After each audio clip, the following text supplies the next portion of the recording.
یہ باتیں ہمیں مجبوراً اپنے معترضین کی بے انصافیوں کی وجہ سے کہنی پڑتی ہیں، اپنی مدافعت کے لیے نہیں بلکہ تحریک اسلامی کو بچانے کی خاطر کہنی پڑتی ہیں، لیکن انہیں کہتے وقت ہم خدا کی پناہ مانگتے ہیں کہ کہیں یہ باتیں ہمارے اندر اور ہمارے رفیقوں کے اندر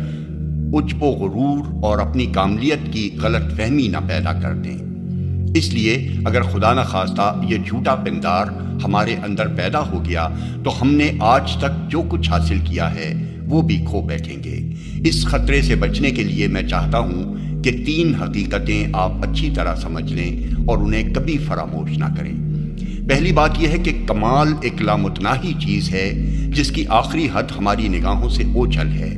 آدمی کا کام یہ ہے کہ بہم اس کی بلندیوں پر چڑھنے کی کوشش کرتا رہے اور کسی مقام پر بھی پہنچ کر یہ گمان نہ گزرے کہ وہ کامل ہو گیا ہے۔ جس آن کسی شخص کو یہ غلط فہمی لاحق ہوتی ہے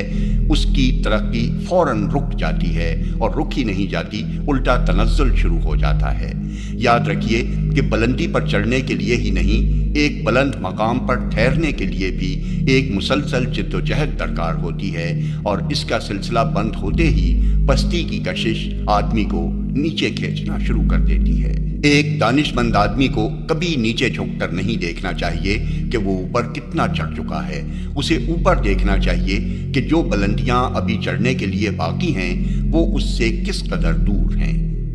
دوسری بات یہ ہے کہ اسلام نے ہمارے سامنے انسانیت کا اتنا بلند معیار رکھا ہے جس کی ابتدائی منزلیں بھی غیر اسلامی مذاہب و ادیان کے معیار کمال سے اونچی ہیں، اور یہ کوئی خیالی معیار نہیں ہے بلکہ عمل کی دنیا میں انبیاء کرام اور اکابر صحابہ اور صلحائے امت کی پاکیزہ زندگیاں اس کی بلندیوں کی نشاندہی کر رہی ہیں۔ اس معیار کو آپ ہمیشہ نگاہ میں رکھیں،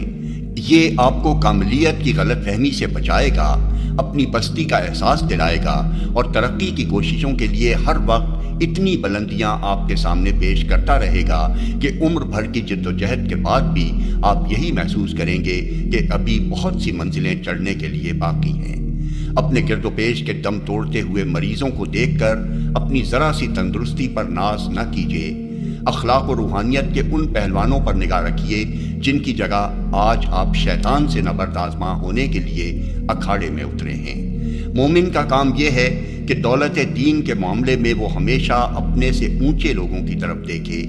تاکہ یہ دولت کمانے کی حرص کبھی اس کے اندر بجھنے نہ پائے، اور دولت دنیا کے معاملے میں ہمیشہ اپنے سے کم تر لوگوں کی طرف دیکھے تاکہ جتنا کچھ بھی اس کے رب نے اسے دیا ہے اس پر وہ خدا کا شکر بجا لائے اور زر و مال کی پیاس تھوڑے سے ہی بجھ جائے۔ تیسری بات یہ ہے